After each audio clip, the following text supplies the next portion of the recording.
Good morning guys. For today's video, gagala tayo dahil walang trabaho ang aking asawa. Igagala niya daw ako. Naligo muna ako kahit ang lamig-lamig dahil nga Pilipino tayo bago umalis. Naliligo muna.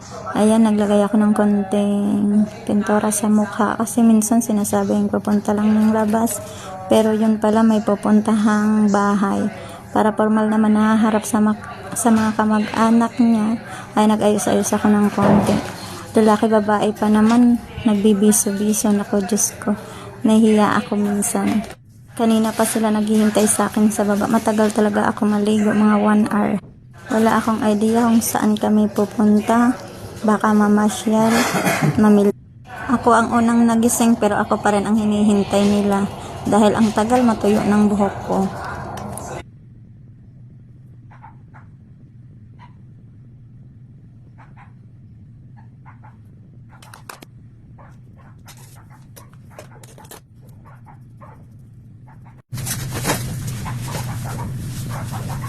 Dito na lang guys, update ko kayo mamaya.